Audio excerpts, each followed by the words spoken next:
So just in terms of IEMA's involvement within the methane sphere, we do cover methane through a lot of our policy work. It's quite key to some of our core work programs. So within our circular economy practice, we're doing a lot of work looking at trying to create more circular products and services with the aim of ensuring that waste avoids going to landfill and creating those methane emissions that we know stimulate or come from landfill sites across the UK. So trying to avoid that.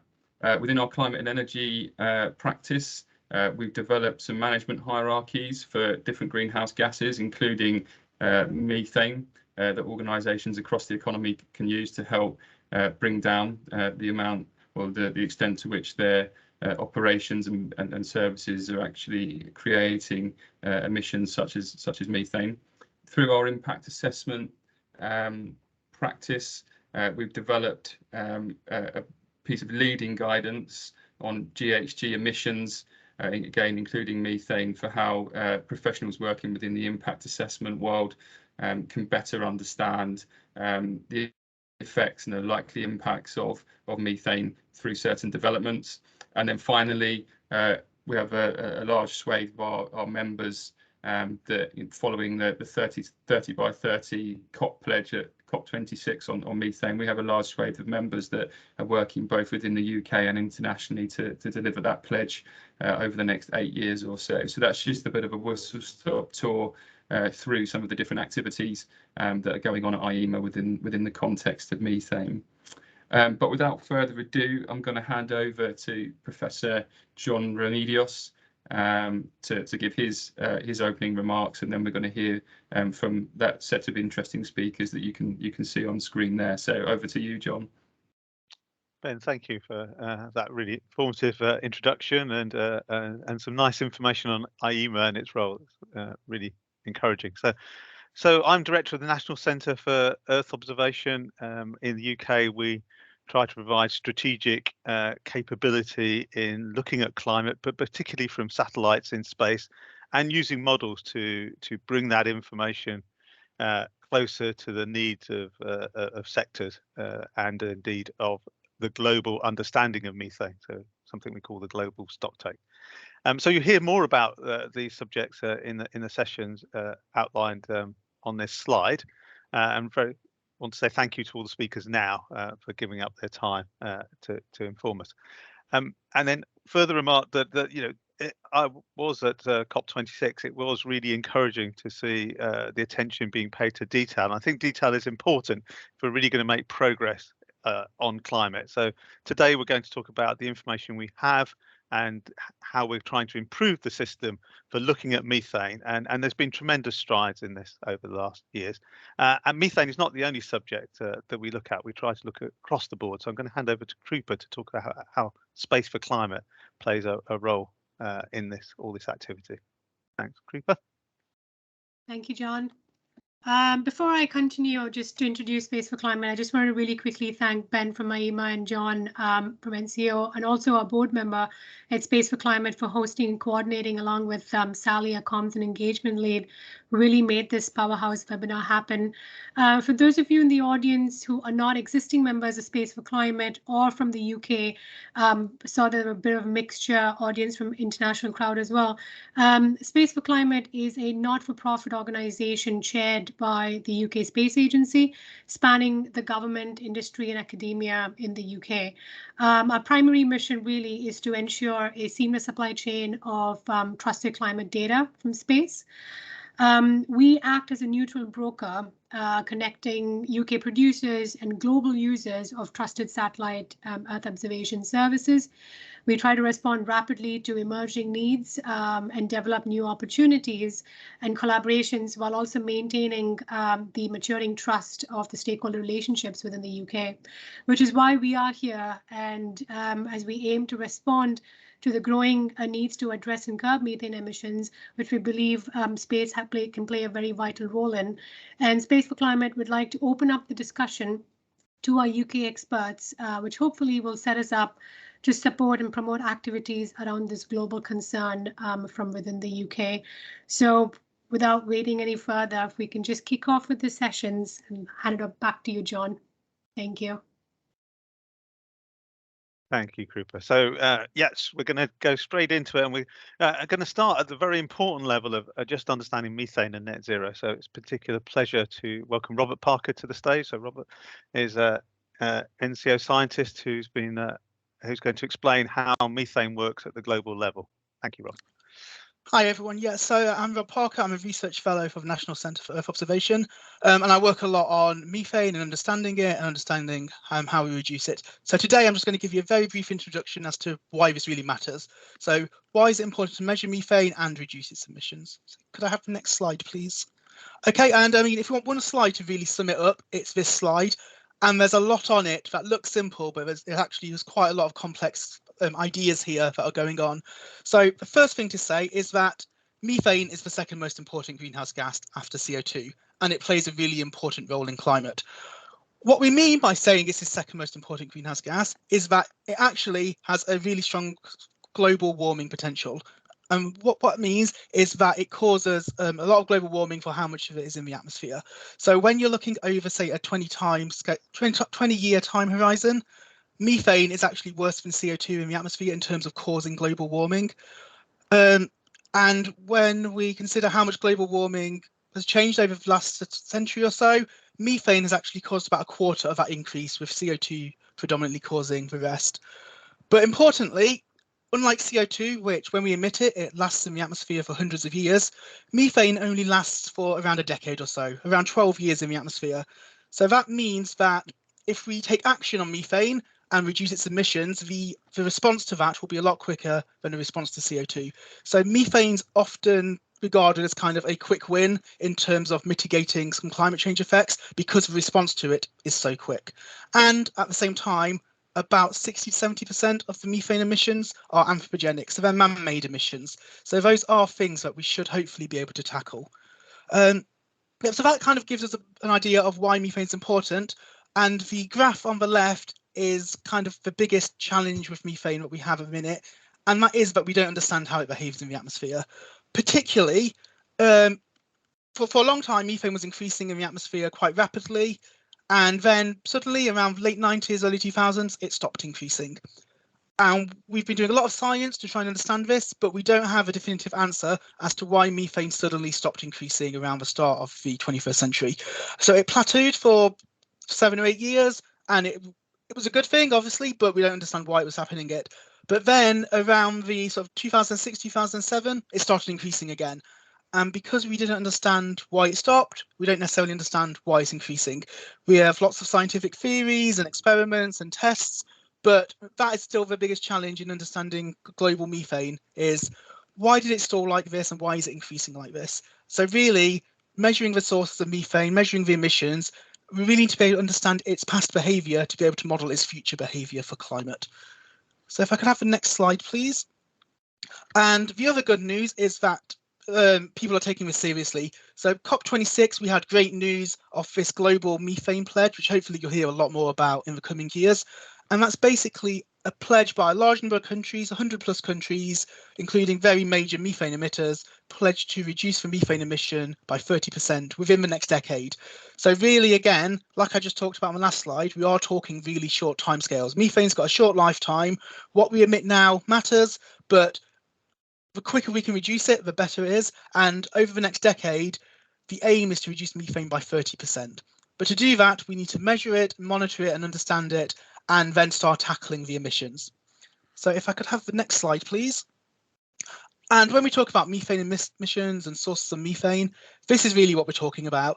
And this slide shows quite a simple diagram of our best estimates of where the methane comes from. You'll see it's split between anthropogenic, so man-made emissions, there everyone's kind of in the pinky red colour, and natural emissions in green. So you can see it's a split between the two. We have some large man-made emission sources, but we also have some natural sources. Of the natural sources, it's wetlands, so wet flooded areas that sort of naturally produce methane.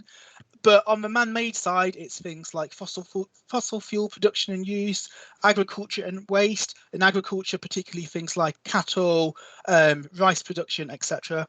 And as well as all of that, we have fires, both natural fires and man-made biofuel burning. So it's quite a complex picture of where methane's coming from and how it's behaving.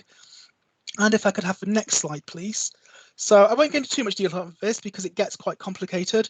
But what I would say here is that there is regularly a studies regularly performed every few years where we take all of the best scientific knowledge that we have about the methane budget, and that is all condensed into a massive document, and that's called the Global Methane Budget Assessment. And the link at the top there is to the scientific paper that describes the latest version. And what you can see is what I just talked about in the pie chart. Basically, we have very large fossil fuel production, agriculture and waste, biomass and biofuel, but as well as all these natural sources. And if you could just advance it one slide for the animation. So I won't scare you all with numbers and things, but I thought it was important to put some of these numbers on just so you get an idea of why today matters. And that's because of the uncertainty in a lot of these.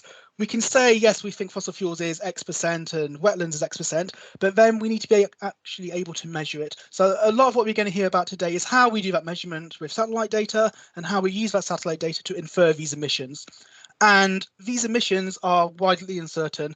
And the numbers you'll see at the top, a lot above the arrows, they're the bottom-up estimates as well as the top-down estimates. And the top-down estimates are the ones that we derive from satellite data.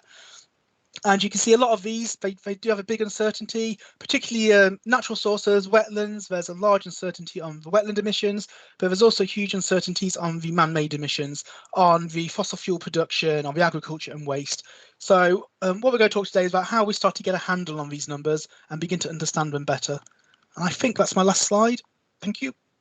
Thank you, Rob. Excellent, thank you. So Rob's given us a global perspective, and it's a particular pleasure now to welcome Honoride Asegbu from BEIS, the Government Department, Business, Energy and Industrial Strategy, who's going to talk about the UK, so we get both that global and that local perspective. So, Onos, over to you. Thanks a lot, John, for the introduction. Can we go to the next slide, please? So I'll be giving you an indication of where we are currently in the UK and where we're coming from and the reporting tool which we currently use. So we use the greenhouse gas inventory, which is a compilation based on Intergovernmental Panel on Climate Change 2006 guideline.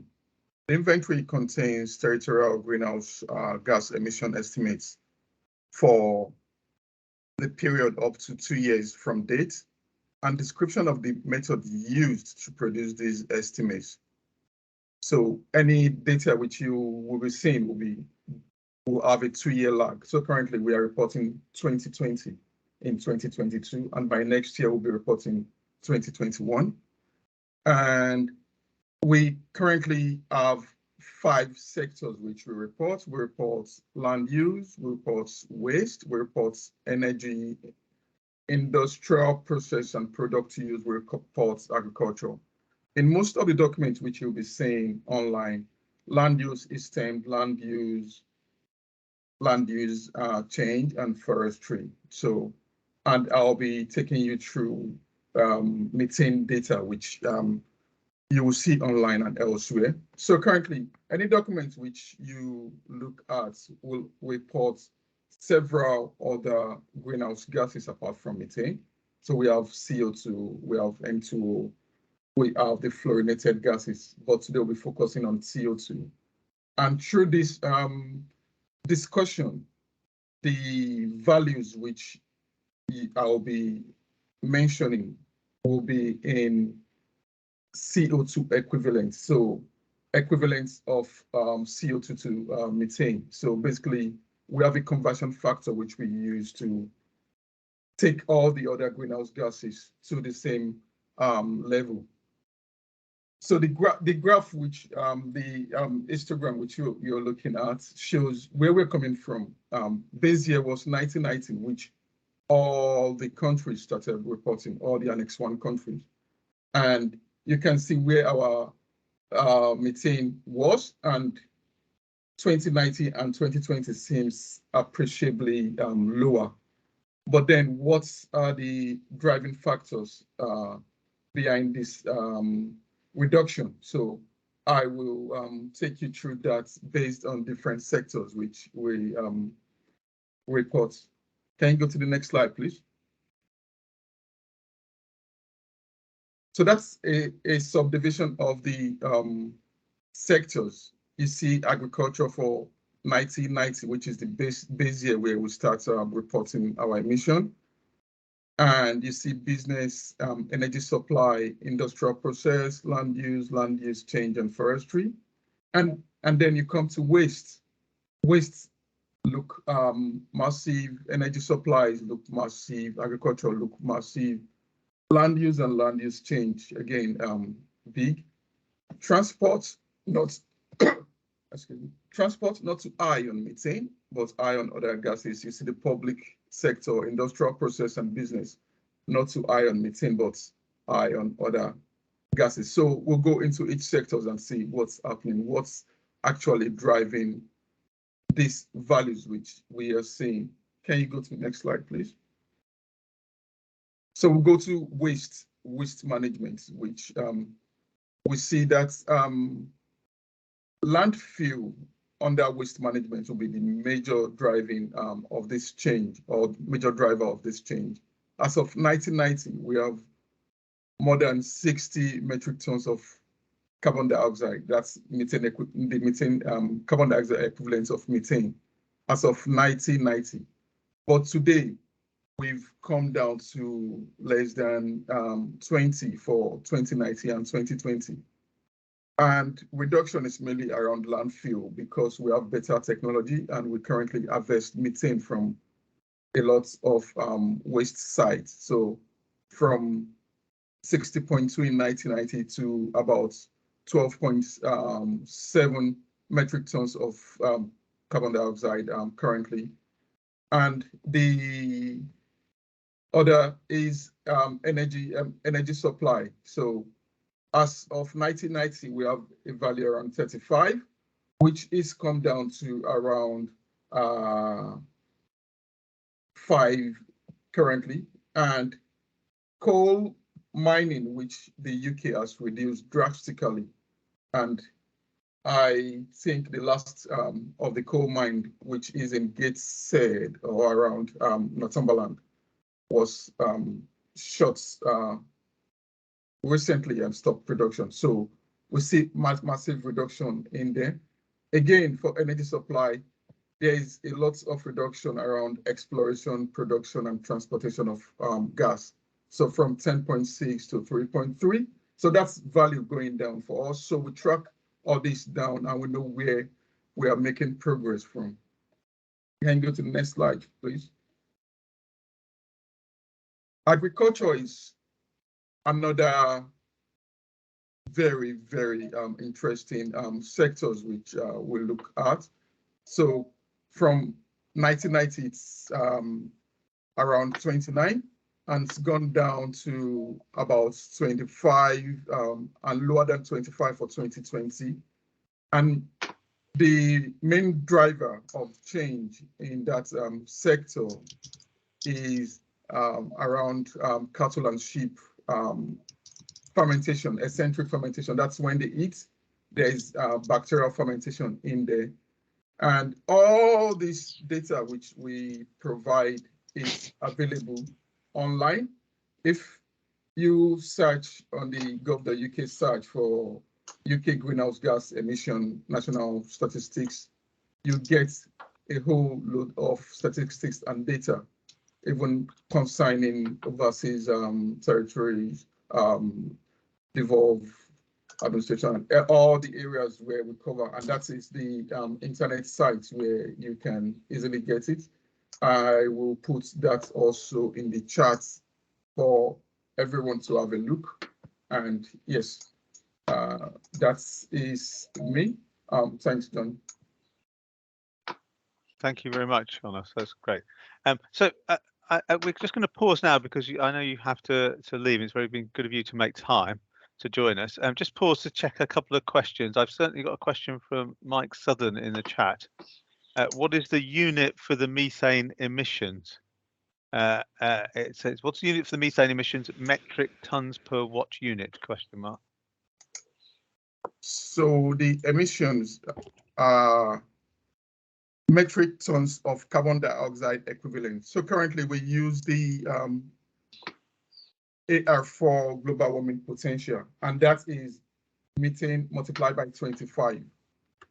So basically it's just multiplying the methane concentration, which we've calculated by 25 to convert it to CO2 equivalent. Thank you, Anna. So there's a magic factor involved, and we can give some further information about that if our Mike's just asking per year per day. It's per year, so everything we do is yearly. So the reporting is yearly. Yeah. Okay, great. Thank you. So Mike, we'll consolidate those questions and give you give people a written answer as well to that, accompanied by the data sources that you're also being shown in the chat. So that's good. Sally, are there any other questions at this stage? No, but what I would like to do, John, is just to apologise. There's been a glitch in the lobby, so some people have only recently been able to join. So I do apologise for that. We are recording this meeting, and the recording will be made available. But huge apologies for that glitch. I'm not sure if it's fixed now, but I hope it is. We might have just lost Sally there. Anyway, so we are recording the meeting, so you know, you will get the chance to hear the bits you missed. Apologies. But thank you to Rob and Honest for setting the scene. So we're going to move on now to session 2, which is the role of satellites. It's a pleasure to introduce Harma Bush, who's going to talk just about the technique and what we're actually doing and able to do currently from space globally. And as we go through the session, we're going to get to both concentrations, which, as you notice from Rob's slide, is important. You actually do need to know what the concentration is in the atmosphere, because that's what determines the climate greenhouse forcing. But also, as Rob pointed out, we want to then understand the emissions, because that's what we can potentially change, and we'll have a talk about that. And as we'll also then go down the scales to high spatial resolution from this global picture. So Harma, over to you. Okay, thank you. So this will be a change of topic. It will be a little bit more technical, and I want to introduce how we essentially use satellites to measure methane. Next slide, please. So the fundamental principle how we measure any trace gas from space is really based on absorption spectroscopy. So what we do is we measure essentially reflected sunlight. So this means the light goes from the sun all the way down to the surface, where it's reflected back to our satellite, and on its way it collects information about methane. So for methane, we focus on some methane absorption bands in what we call the shortwave infrared. So this is wavelengths around 1.6 or 2.3 micrometers. So this is way outside of what we can see by eye. So the main idea is that we can see these absorption lines, and this means that the more methane there is in the atmosphere, the deeper these absorption lines. So essentially, the depth of these lines is directly a measure of the amount of methane that we have in the atmosphere. Okay, next slide, please. Of course, or unfortunately, there are other effects that also contribute. Very important is atmospheric scattering by small particles that we have in the air. This could be small aerosol particles or small cloud particles. So these particles will scatter light. This means they will modify the path that the light will take before it's observed by the satellite. And this variation will, of course, also modulate essentially this depth of these absorption lines. So this is an effect that we will have to correct. And there are two different approaches that we can take. So one is called the full physics approach. So here we try to infer information about these scattering aerosol particles directly from our satellite measurements. And to do so, we use additional absorption bands, for example, from molecular oxygen, which we can analyze together with our methane bands. The other approach is called the proxy approach, which is a much simpler approach. So here we simply use a spectrally close and very similar CO2 absorption band as a proxy for this light path variation. And this means these light path variations will effectively ratio out, and we can infer methane relatively independent of scattering effect. So this is a very powerful approach. Next slide, please. And these techniques are used to infer global methane data, and we have two primary satellites in orbit right now that we use. The first one is called GOSAT. So this is really one of the key data sets that give us these global data records going all the way back to 2009. It's a Japanese satellite. It has a relatively large pixel of 10 kilometer diameter, and it has relatively coarse sampling. So each of these pixels are spread out by 100 to 200 kilometer. But still, because we can use this proxy retrieval method, we can get very good coverage even in areas that tend to be very cloudy or are represented by very high aerosol loadings. The other satellite is called DROP-OMI. It's a European satellite which was launched much more recently in 2017 and provides us with global data since then. The big advantage of DROP-OMI is it has much smaller pixels. So pixels are only 5 by 7 kilometers square, and it has a very wide swath. So what we can obtain is daily global coverage, which is really amazing. But the instrument is relatively sensitive to effects of clouds and aerosols. So there are quite some data gaps in areas that are more cloudy or more aerosol loaded. Now, very important, with DROP-OMI, we also see a major advancement because it has this imaging capability. So we can actually start to see emission plumes. And an example is shown on the right-hand side. This is an example over Poland from coal mines, which was part of a press release recently from ESA. Next slide, please. Now we can not only measure methane in the short-wave infrared, you can also measure it in the thermal infrared. And here the key instrument is the ERC instrument on METHOP. And this instrument provides us with really global, very dense data. Again, ERC has relatively large pixels. They are 12 kilometers in diameter, but the key advantage is that ERC can measure day and night. So this means we also get nighttime measurement, and very importantly, we can get measurements in winter at high latitudes. So ERC measures already since 2007. So we have these continuous measurements for quite a while, and they will also continue for many more tens of years, thanks to follow-on instrument to ERC. Now, what is quite important is that a big difference between these infrared measurements and the short-wave infrared measurements is in their vertical sensitivity. So with the ERC, we are more sensitive to the free troposphere, whereas with our short-wave instruments, we see the total column. So this means that both instruments are quite complementary, and we can actually make synergistic use of these observations. And this is actually developed right now, which can provide us vertically resolved methane, which I think will be very important and novel. Okay, finally, my last slide. So this is just an outlook towards what comes next. So in the future, we're going to see a big fleet of further satellite instruments with quite complementary capabilities. We will have some instruments which will continue our global data records, like Sentinel-5 on GOSAT-2. We also will see missions that are much more focused on emission monitoring, most prominently, of course, the Copernicus CO2M mission, but also the GOSAT third generation mission. We will have some new instruments, a geostationary mission from the Americans, which is called GeoCarp. We will also see the very first active mission, which is called LiDAR. And we also see more and more high-resolution commercial instrument, and the next speaker, Christina, will talk about that. And of course, which is not shown on my chart here, there are also very important infrared sounders. We already have the launch of the CRIS instrument, and in the future, we will also see the ERC next generation, which will continue from the current ERC instrument. Okay, and I finish here. Thank you. Thank you, Hartmut. So having seen how both how the satellite measurements work, but seeing how they turn into concentration measurements, columns, to give us an idea of the methane change over the globe, we're going to talk now about how we take that satellite data and turn them into emissions at the large scale. So what techniques can we use? So Chris Wilson from University of Leeds and our National Centre, one of our staff, is going to tell you all about that. So Chris, over to you. Great, thanks, John.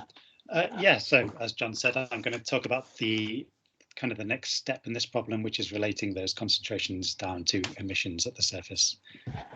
So yeah, next slide, please. Yeah, so as we've seen already, these satellites can give us really fantastic coverage across the globe, really regular coverage at high resolution of methane concentrations, which you can see DROP-OMI concentrations in this kind of central plot here, one of the satellites that Hartmut just talked about. But because the atmosphere is so complex and there's things going on like short range mixing, long scale transport and chemistry, all affecting the methane emissions in the atmosphere, it's actually not trivial to relate the concentrations back to what we think the CH4 emissions or fluxes might look like. It can be quite a difficult problem. So what I'm trying to show here is the way that we do this is that we use atmospheric models to kind of link the satellite concentrations back to the surface emissions of methane. Now, atmospheric models is quite a broad term, so this can range from, really complex 3D representations of the globe and all the processes going on that you have to run on supercomputers. They can take many hours or days to run, or simple kind of plume models that you can run on your own computer in a few seconds or minutes. So that can be quite broad, but in order to really well represent the process in the atmosphere, you need a really good, accurate representation in your model. So what we do is we combine the satellite data and the models together in order to give us kind of a best estimate of what the CH4 emissions might have looked like, which led to the concentrations that the satellites see. So this kind of flowchart on the right is trying to represent that. We combine the satellite observations, the model, and also this statistical framework that we have. I've used the word Bayesian to describe that, and that just means that it uses information that we already know about what the emissions might look like in order to inform our output. So we combine what we call our prior knowledge about the emissions, the satellite data, combine them through the model with our statistical framework, and what you get out at the end is kind of an optimized set of CH4 emissions, which is what we think the emissions must have looked like in order to produce the observed concentrations. And the good thing about this process is it also allows you to account for all the uncertainties along the way. So there are uncertainties in the satellite and in the model, and your prior knowledge as well. And you get to quantify those uncertainties at the end, so you know how well you're performing by doing this process. So next slide, please. And then over time, you develop what's called decompensated cirrhosis, where you start. I can hear someone else talking. These are one is spider. If there's somebody who isn't muted, is that possible to mute? Great, I think that's it. Thanks. Right, off you go, Chris. Yeah, so just briefly talking about the models. I'm not going to go into a lot of detail about this. You can email me or probably anyone else here to find out more about them. But I'm going to kind of split them into two camps. So we have global models, which represent the entire globe, as they might sound. And these are versatile because they allow you to look all over the globe at once. They're quite good for performing long-term studies, and they're also great able to assimilate large amounts of data. When I say assimilate, I mean kind of ingest large amounts of that satellite data to produce your output. And that's something that we do within NCO at the University of Leeds. We have a model called Tomcat, and also up in Edinburgh, they have a model called Just Chem. And we use those models in order to estimate global fluxes, and that kind of plot at the top left is showing the kind of output that you get for your emissions using those models. And as I've said there, we assimilate GOSAT, Tropomi, and IARSI, which Hart just mentioned. But there are also regional models which are used by lots of other groups, and these are quite good because they're able to run at higher resolution than the global models generally. They can often be run very quickly, and they're very good at capturing short-term variations in the methane concentrations. And within the UK, this is something that the Met Office do quite regularly with their NAME model, along with the University of Bristol.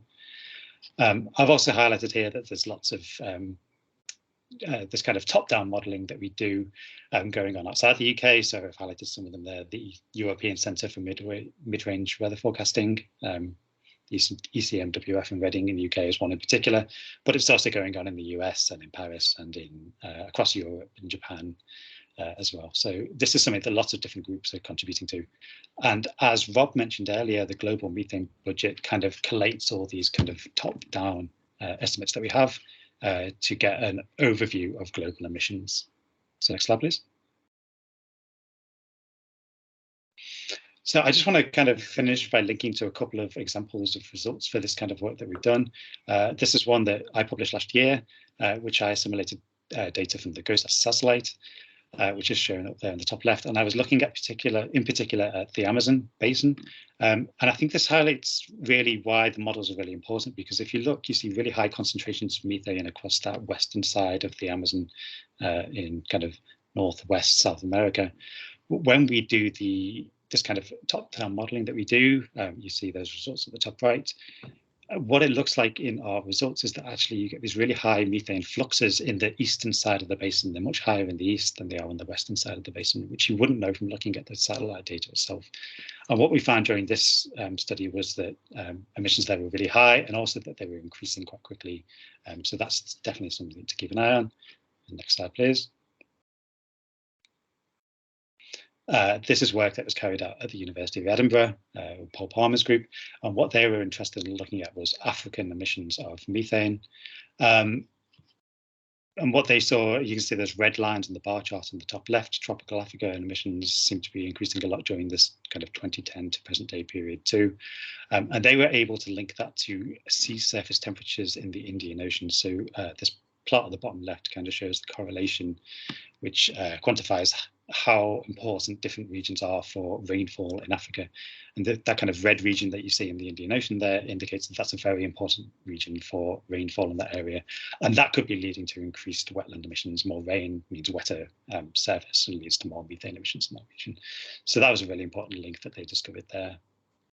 Just okay, I think my last, Chris, if that's all right. Yeah, I think this is my last slide, which is just highlighting some future opportunities, one of which I think Christine is going to talk about, so I won't mention that too much. But the exploitation of the high resolution satellites that are available now are going to be really important to our future emission estimates. And I'll wrap up there. Thank you. Thank you, Chris. Perfect. So without any further ado, we'll move straight on to Christine. Christina is going to talk about high spatial resolution measurements of methane sources. So taking us from that global view, but also Chris's picture on high intensity sources. So Christina, over to you. Hi, thank you very much. Yeah, my name is Christina. I'm a postdoctoral researcher at NCO at the University of Leicester. And following on from what other people have talked about, I'll just show you the value of using high resolution satellites to measure methane. Next slide, please. So here we have a few examples. So you have seen how other satellites with lower resolution, such as TROPOMI or GOSAT or satellites like that, they are really good to get a global picture of the methane emissions.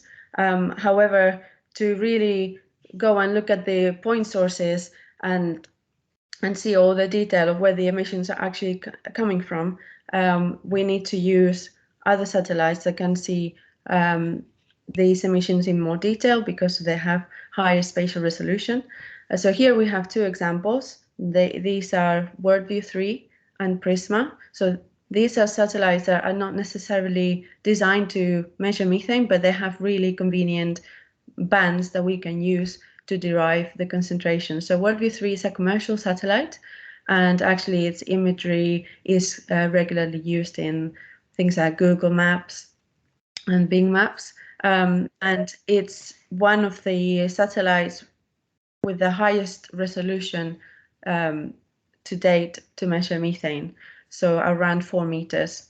You have an example below on the left where we found some emissions from an oil and gas field in the Middle East.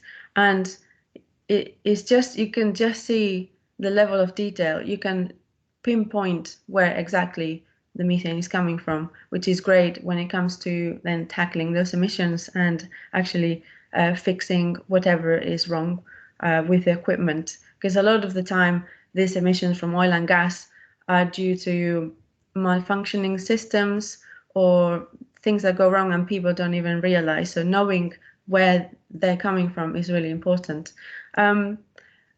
Here on the bottom left, the other plot is also from WorldView 3, and this is a massive emission event that happened in America a few years back in the Aliso Canyon.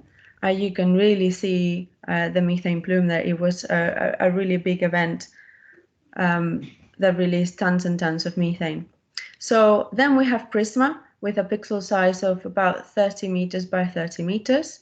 And this is from the Italian Space Agency. And also it's really useful, even though it's not as high resolution as WorldView 3, but it's really useful to see these plumes as well from oil and gas, of which we have two examples on the right. These two are from Turkmenistan, which is a region that has a lot of methane emissions from oil and gas. And you can see it's the same facility on 2 different days. On the top, you can see there on Google Maps approximately where it's coming from, and you can really pinpoint the sources.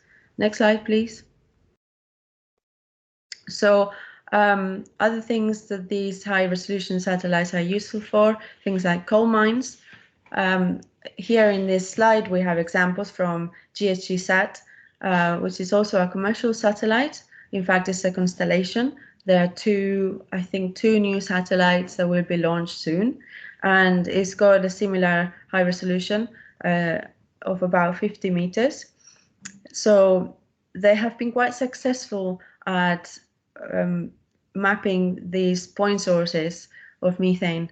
And you have 2 examples here from the literature. So on the left, you have emissions from 3 different coal mines, and on the right from landfill, even though landfill is more of an area source rather than a point source, but you can still see the methane signal, which is really handy. Next slide, please. Then we have, so these satellites, they can really be useful not just for research, but also for commercial applications.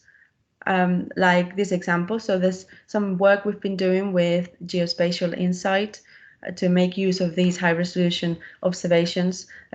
This picture you have here is a snapshot of the dashboard they're developing to make it accessible to customers such as oil and gas companies to monitor their emissions. Next slide, please. But actually deriving the emission rates from satellite observations we've seen is not easy, like other speakers have mentioned before. And this is still the case for high resolution observations.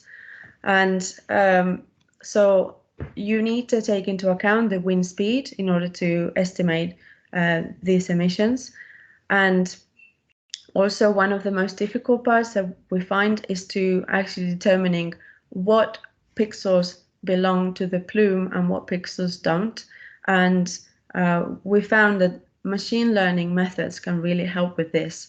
So we've done some work with other colleagues from NCEO to develop machine learning methods that can learn what these plumes look like by using also simulated plumes, and they can produce these masks that show us exactly where the methane is to make it easier for us to then quantify the emissions. I think it's probably near the end of my time. Is it, John? Okay, so this is my last slide. Just to conclude, I would like to, with this plot, illustrate just all of the new satellites that are upcoming, because so far we have a few really useful, but these have limited coverage, so they don't cover the whole world. They're on demand. So we're really looking forward all of the new range of satellites that are coming soon. So yeah, thank you very much. Thank you, Christina. That's very good.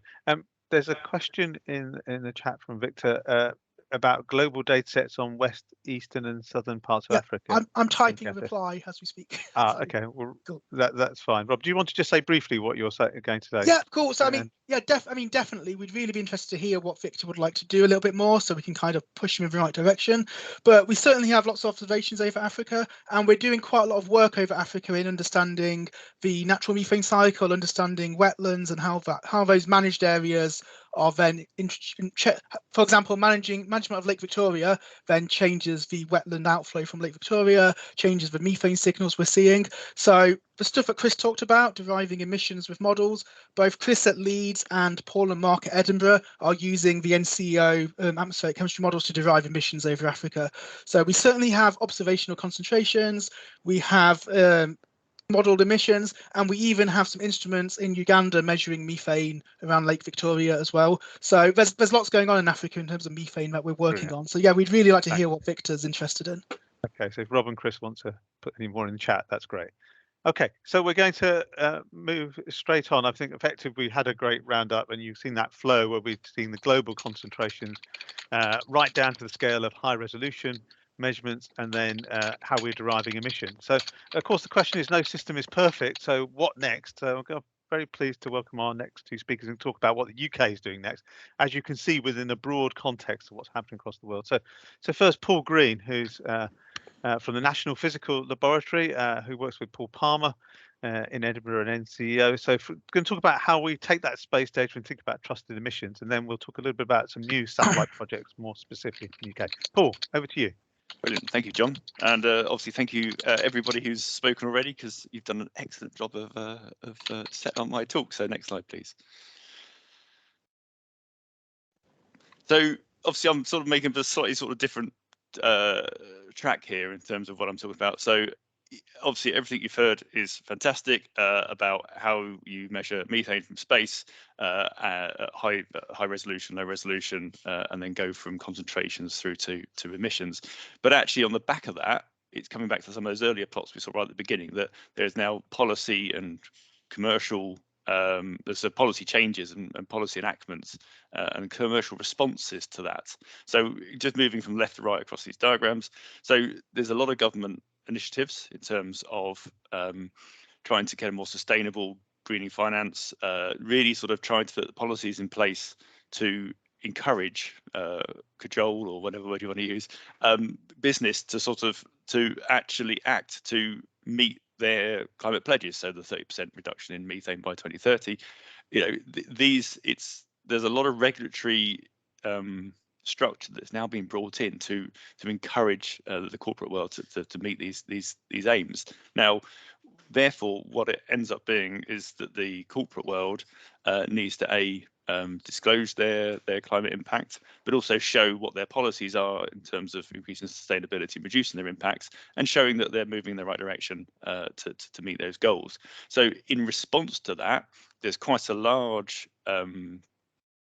sort of commercial response saying, well, actually, these companies now need all this methane data, so maybe we can go and launch some satellites and answer that commercial need. So again, the report on the right, so the greenhouse gas monitoring from space, is a report talking about a lot of the commercial satellites that are being launched, and Christina talked about GHG sat, and there's a number of others. Methane sat was on the chart as well that was being looked about.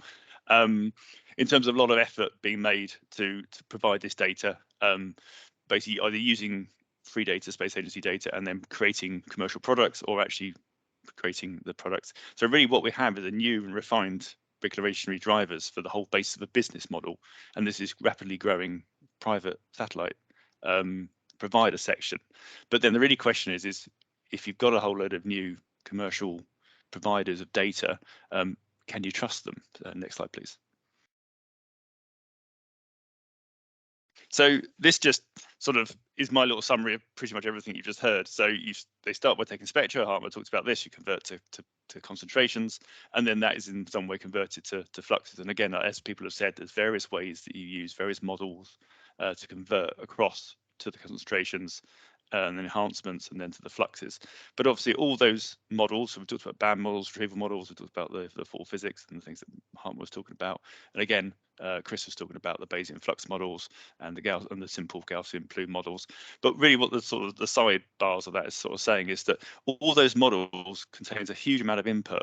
The transport models were talked about, understanding where the sun is, the quality of the models, the wind speeds and meteorology, what's the surface type beneath it. So all these factors affect how good or how accurate the model outputs are, but then equally how accurate the flux measurements at the other end are. Next slide, please.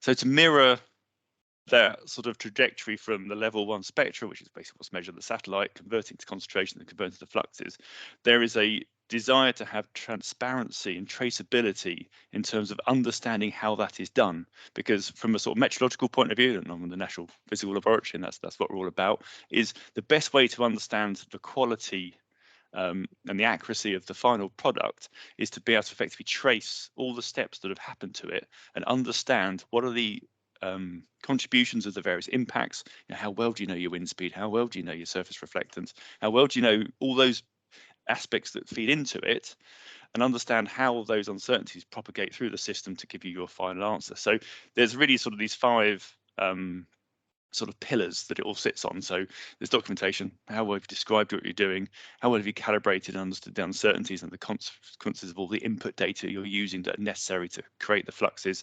What are the algorithms and processes? I think, as Chris was saying, some of the models are very complicated and very sophisticated, but also more accurate. But then also you can do the sort of the cheap and cheerful version that's less. So actually, depending on which of those models you choose, you end up sort of putting in effectively model uncertainties. So how simple it is. If it's very simple, you might actually be less accurate because it's some simplicity. And then there's the validation. So sort of checking whether you know it compares with something that you trust better. Next slide, please. So what we're doing with Edinburgh MPL is really sort of putting together a sort of a quality assurance framework. So actually, how do you assess these products, and how do you actually compare between the different products that come onto the market? How do you say, well, actually, I should use this one or I should use that one? So we're sort of following well-established principles in terms of all data should be well described, have uncertainties, have traceability, and there's some assessment to whether it's for its fitness for purpose for the application. So you go back to sort of looking between something what Christina was talking about and what Chris was talking about. If you've got the very high resolution models, that's great. It's got a great global picture. But if you're actually trying to find a particular crack in a pipe somewhere in a methane compressor station, then clearly you want the high resolution data that Christina was talking about. So fitness for purpose and whether the data set actually answers the questions you're trying to answer is key. Next slide, please. So again, I'm not going to go through the details, but this is effectively just a diagram to describe how we as metrologists sort of approach this. So we actually pull the whole process apart and actually pick apart every single action that's done in the processing and try and attribute an uncertainty to it. So the left-hand diagram shows a sort of all the complexity that goes into get concentrations, and the right one talks about is trying to describe all the contributions that go into the flux retrievals, and it's following methods that we've been developing for over a number of years, but other applications in Earth observation. So it's not just a greenhouse gas issue. We've been using this for sea surface temperature and ozone in the atmosphere and all sorts of other things, and it's again applying those to the greenhouse gases. Next slide, please. So really, again, I think go back to Rob's talk right at the beginning, it's a complex system. So you've got the human anthropogenic side, you've got the natural emissions, they all interact, but within that you have to understand how the data we have on the natural emissions, natural ecosystem, and the anthropogenic interact with the models that we've talked about before, the in situ and Earth observation data. So again, I think if you go back to from Bayes, in terms of the inventories at the moment are generally based on land-based in situ measurements, which make those inventories. But then the tech industry have a huge part to play, because in terms of this is effectively data-driven development, and the tech industry with machine learning and a lot of the techniques that are being put forward have a say in what's going. But fundamentally, that all sits in this big circle of climate policy, which then, as it comes out to the right, really is sort of global stocktake, national inventories, and then down to sort of corporate level reporting of their climate contributions. Next slide, please. So really what we're sort of trying to say is that a product is only good as, well, a product needs to be certified to show some sort of auditing and some sort of validations. Basically, how good is it and is it fit for the purpose?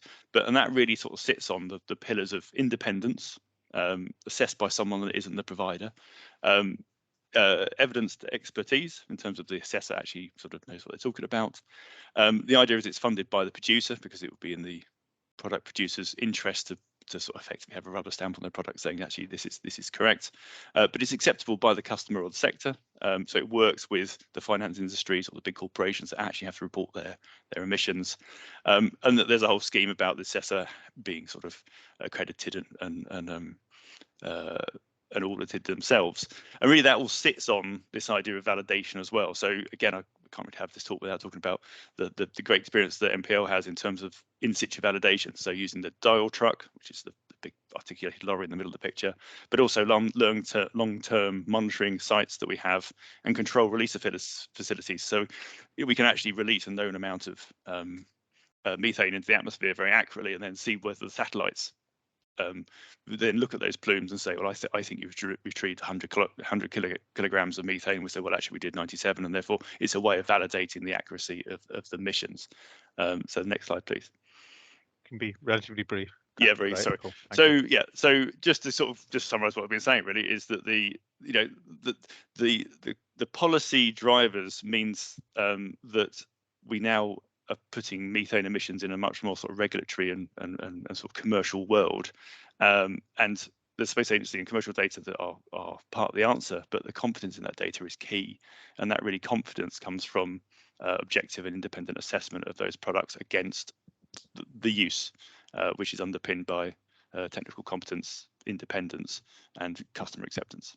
Thanks very much. Thank you, Paul. So last talk, I'm just going to take us right back to missions, because that's what we need for the future. And so Rob Scott from the Centre for Earth Observation Instrumentation, which looks after UK projects and tries to galvanise communities, is going to tell us a little bit what's happening in methane measurement. Keep nicely to time, Rob, that'd be great. Thank you, John.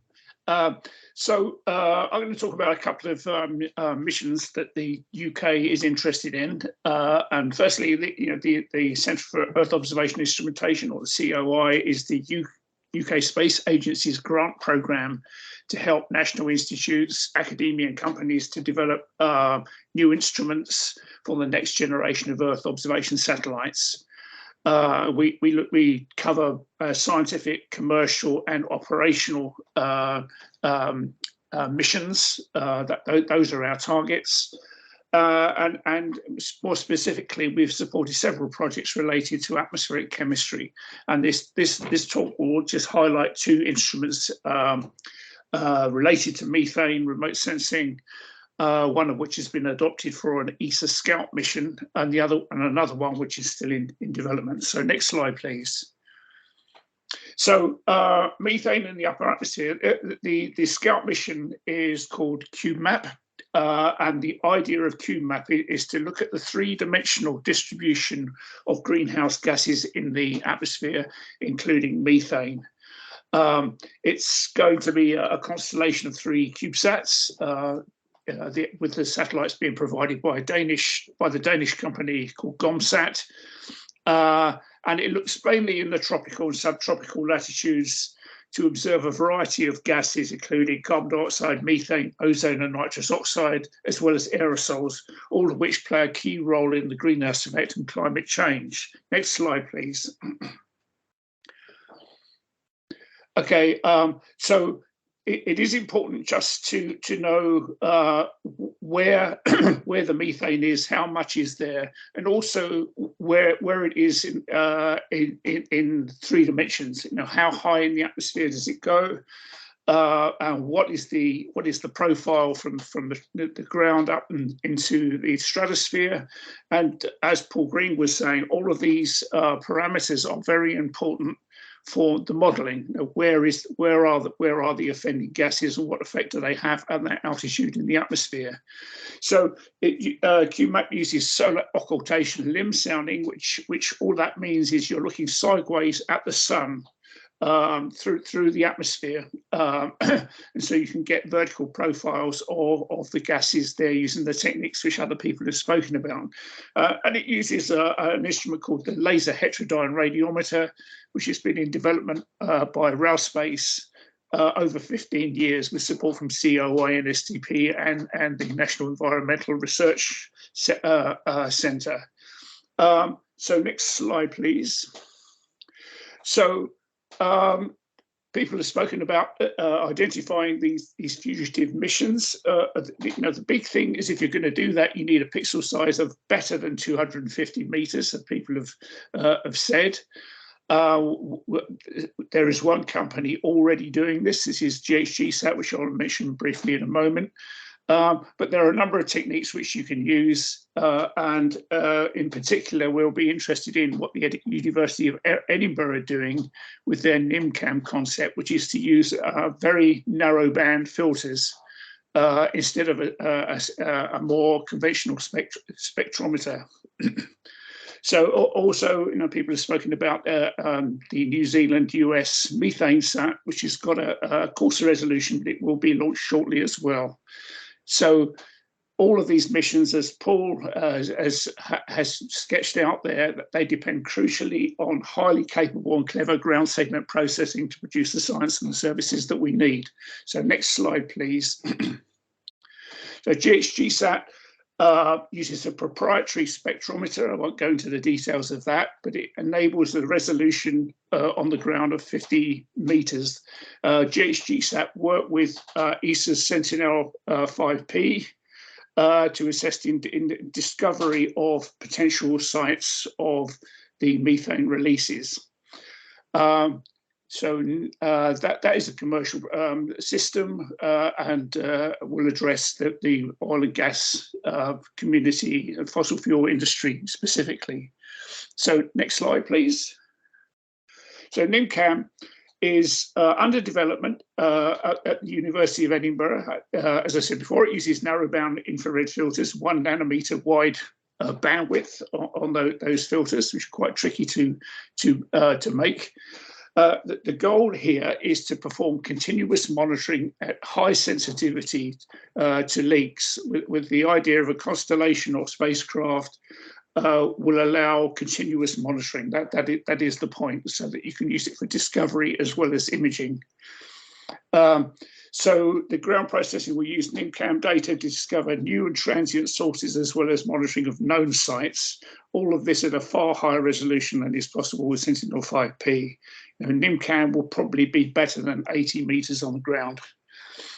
Currently, the project is developing a field deployable ground version of the instrument, which will replicate the viewing geometry and optical principles of a space instrument, and will use to thoroughly test and validate the concept. So next slide, please.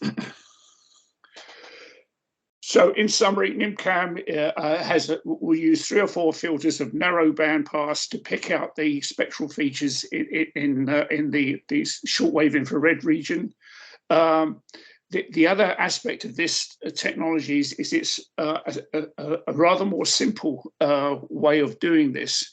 So it gives you a potential for a low-cost, compact instrument that is suitable for deployment on small spacecraft, including on larger CubeSats. It's suitable for fast-moving platforms with short integration time in the shortwave infrared for sensitivity to boundary layer methane. So last slide, please.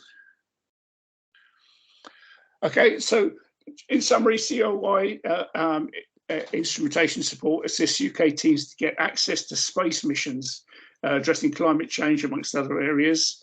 The satellite world is already providing important methane information and sharpening the information at the local regional level. The next missions will reinforce the quality of the information available both at the global and at the local emissions level. And if you want more information about what COI is doing in this area, there are the contact details at the bottom. So thank you very much. Brilliant, thank you. Well, I hope you've feel you've got a lot of information. I hope you feel better informed than you were before. You may have views or opinions on what you've heard, but I'm going to hand first to Ben Goodwin, to just give a couple of reflections on what he's heard so far. Thank you, Ben. Yeah, thanks, John. Really interesting session for me personally. Some of the presentations, the sort of content within those isn't something that I've necessarily been exposed to much before, so really found it interesting. I think just a couple of reflections then. In terms of the first few sessions, I think it's important just to recognise the significance of methane as a greenhouse gas. It's often seems to be the poor relative to CO2. So some of the earlier presentations that we had around the atmospheric concentrations of methane just serve to remind us all that it's an important greenhouse gas, just within the same context that CO2 is as well.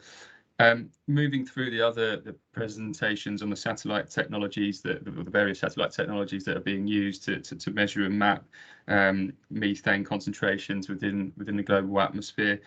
again, really interesting to see how that technology has evolved over time and how advancements within the different technologies and the different satellites are starting to be able to overcome some of those issues, for example, around cloud coverage and aerosols, etc. So it seems as the technology is just continuously improving. I guess then the key thing for me as a policy professional is how this technology, the data that this technology is then creating, how this then plays into the policy making realm, both at a domestic level and at a global level. And I know Paul touched on this in his presentation towards the end around how this type of work is starting to play into the policy conversations. But I think within the context of that 30 by 30 global target, it seems to me there's probably more that needs to be done in terms of leveraging the information, the insights, the data that's being collected through these technologies in order to better inform decisions that are taking place at the global level on reducing methane within the atmosphere. So hopefully that can be done. And I mean, if there's time, I'd love to hear thoughts on how we might be able to achieve that. But they were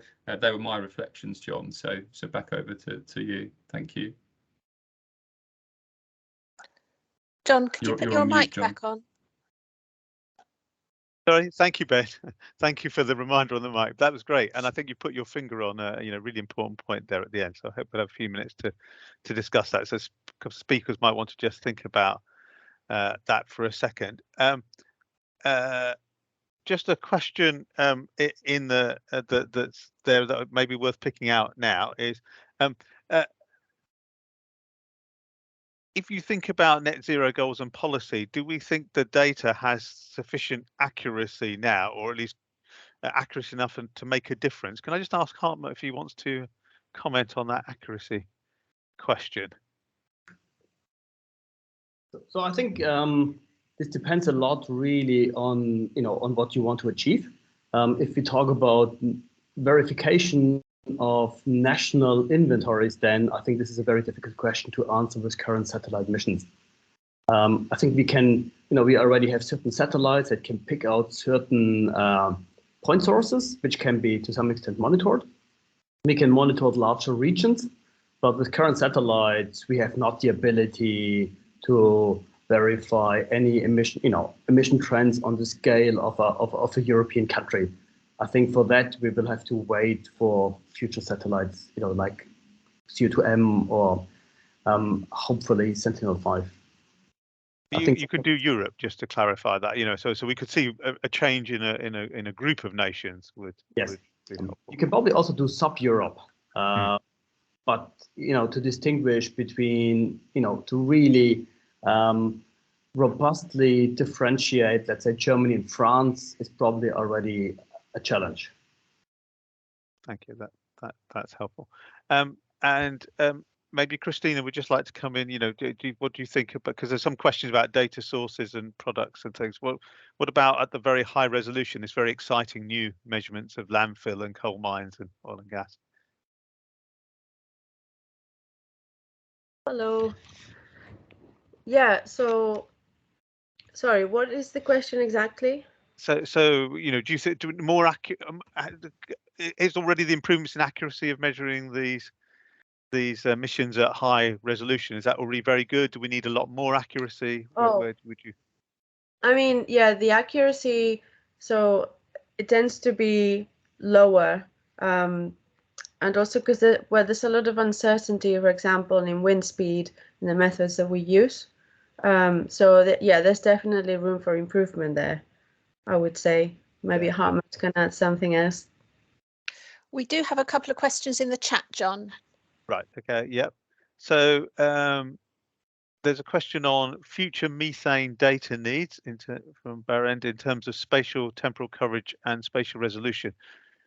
So you've seen there are a lot of satellites. I guess the question is, and Hartmut, you've already said that Sentinel 5 will do a lot of this.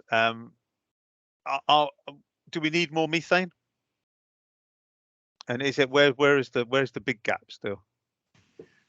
I can come in briefly there. You, I mean, Rob, so like I showed with my first slide, really, the trend in methane matters. So it's not so, while we both need new satellites to measure at higher frequency, higher resolution, to be able to map these point sources, we also need long-term records of methane to really understand its behavior over time. And that's what we call kind of a fundamental climate data record. And we have over a decade of that now from GOSAT satellites, but we need that continuation. Like from that slide Hartmut showed, where he showed future satellites, some of those are follow-on missions with consistency with previous missions, and it's that long-term record which is really important for climate, is being able to monitor over that long time consistently from a range of satellites. So that's why things like IASI Next Generation is very important, continuing what IASI's been doing for the last decade. So it's the long-term. We don't, just because we've done it once doesn't mean we can stop, basically, is what I think I'm trying to say there. So there needs to be, yeah, some management of continuation of what we can currently do, as well as at the same time improving with new technology some of the things we can't currently do. And that's improving resolution, building constellations, all of that kind of thing. Yeah, okay, great. And then there's a question about hydrogen. So not only shown because hydrogen can interact with methane, but so can we measure, but also we've got a hydrogen economy. So can we measure hydrogen or leaks from hydrogen? Anyone, Rob, have you got any, have come across anything? I was going to say I don't have a clue. Sorry. Yeah, or Rob Scott. Yeah. I don't know if Rob or Rob Scott. Sorry, two Robs. Yeah, I've not seen anything on my radar yet, but maybe it's something we need to look at. Yeah, I don't think it's terribly easy from space, I would say. So it would be interesting, and maybe people can put any answer in the chat if there's a proxy way of doing that. But maybe that is something we need to look at. So I'm conscious that we're just a little bit over time, but I did want to give space to Ben's question and consideration about policy. So I might just kick off with one remark and then see if people agree, disagree, want to add to. So I think in the policy terms, I think you can see from the fact there is a pledge that methane is understood at that global level to be a player, and roughly, although there is contention about this, exactly the magnitude of that pledge, how much difference will that pledge make, but it's of the order of 0.2, 0.3 degrees C, but it is quick. So I think that is understood. The Paris Agreement offers an opportunity to really bring that global satellite information together with the the political process. So that's kind of the way a lot of that information is feeding in at the policy level. But it's certainly for, I think, the community to both be much better at articulating what's known and what isn't known. I hope we've done a good job of that today. But also the people from a policy or from people who might want to use that policy or regulation knowledge to say, actually, we need further insight and to have that dialogue. So I think that's one thing. I think at the other challenge, I think, though, as much is at a national or local level. And so we've seen the tremendous advance in a few years, but hopefully we can go further. So can I invite any of the speakers who want to make a quick comment on that from the global perspective? First of all, so Hartmut or Rob, do you want to say anything from a global perspective?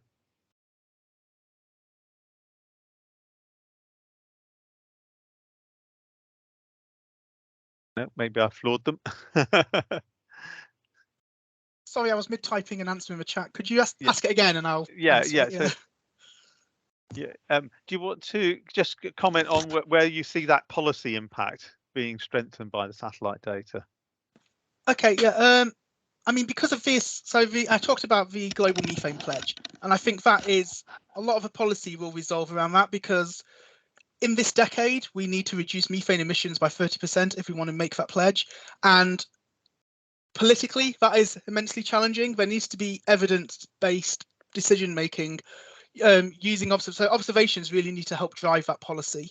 And without the observations, the policy won't be fulfilled. So I'd say it's very much focusing on the anthropogenic emissions of the oil and gas industry, the monitoring the best we can at reducing these emissions over this very short timescale of by the 2030s, we need to have a 30% reduction in our methane emissions. So I think satellites play a very big role there in understanding what our regional, so maybe not country scale, but certainly regional trends in methane, how they're behaving, as well as doing things like we've heard about earlier, identifying point sources, stopping methane leaks effectively, finding these leaky pipelines in the middle of nowhere, which you wouldn't know otherwise, and being able to stop those. So I think satellites play a key role in monitoring the whole system to help us try to meet this methane pledge, which I think is going to be at a core of a lot of policy related to methane.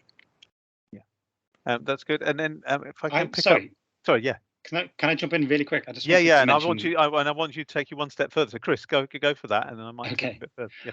I was just going to mention agricultural emissions, which I think are going to become a larger and larger kind of fraction of the overall anthropogenic flux of methane in the future, and they're actually really hard to quantify using this kind of satellite method as well. So, and actually quite hard to control via policy as well. So I think that kind of question is going to become more and more important as we go forward, and it's really hard to answer. Yeah, that's very good. Sorry, I wasn't sure who that was actually.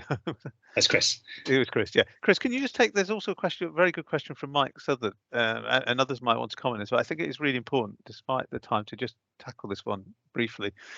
So reported emissions from oil and gas producers differ from some of the estimated emissions by a factor 5 to 7. So this whole thing about how we aggregate all the work and measurements on emissions. And Rob's just put an answer. But Chris, from your point of view, do we need how do we sort of start to reconcile what this important question around oil and gas? Yeah, again, that's a really important thing to ask. And it is strange, and I don't think it's through like any lack of effort on either side that there's this discrepancy between the two values that are put forward. As Rob kind of just mentioned, these new ultra high resolution satellites will really help us to monitor the really big super emitting fluxes. I think once they become below a smaller level, it's going to become a lot harder, because I think even the satellites struggle beyond a certain flux rate. So if those kind of small fluxes add up to a big total, that's still going to be quite difficult to kind of quantify from both sides, I think. And does that mean there's still a sort of observation limit there as well? Yeah, at the moment, to some extent, that's my impression. Christina would know better. But... yeah, that's good. And then just to note, Edward Darling in the chat has just asked about the roles of stakeholders and working with us. So I hope we've captured that. Maybe people could reply in the chat. I think Paul Green already has. But I think this working with the stakeholders is an important thing. So I think we should close here. We have run over time, but I think that last discussion was well worth the time. Ben, any final remarks from you? Not other than the sort of summing up that I did a moment ago in terms of connecting what's being done on the technological front with what's required within the policy context. I think that's certainly the key bit for me, but also the key bit for actually achieving the positive outcomes that we need to achieve on methane. But and then just to reiterate, I found the presentations really quite insightful. So yeah, thank you for inviting me and inviting IEMA along to support the session. Yeah, no, brilliant. Thank you for your support, and thank you to all our participants, speakers, and I think Krupa's going to wrap up. Krupa. Yes, indeed. Briefly. So Krupa, over to you finish. Thank you. Well, nothing much more to say than what's already been said. It's been fantastic. Such fantastic minds coming together in this Power Pack session for an hour. I think a lot of good questions coming out. We definitely want to make use of this momentum that we've just hopefully started, and we want to continue on that. So if you'd like to interact with Sally and I, who can then take you to the community that we've brought together over here, please follow us on all our social media pages. And if you are interested in becoming members of Space for Climate, I want to learn more on how you can support and contribute to the UK community doing some good work, please get in touch with us and we'd be happy to point you in the right direction. But and also importantly, we will be sharing the slides. I know a lot of the information was quite complicated to pick up at the time, but we will be sharing the slides shortly, and you'll be able to, for those who couldn't join us in the beginning due to the glitch as well, apologies again. But we will send you a LinkedIn post. I think we'll be posting on LinkedIn once the slides are up, as well as the recording. You can go take a look after. But apart from that, John, Ben, thank you so much. Sally, you've been fantastic putting this together. if there's no other questions or comments, I think we can close. Yeah, Brilliant. Thank you all so much for your time and your knowledge. Bye. Thank you. Bye.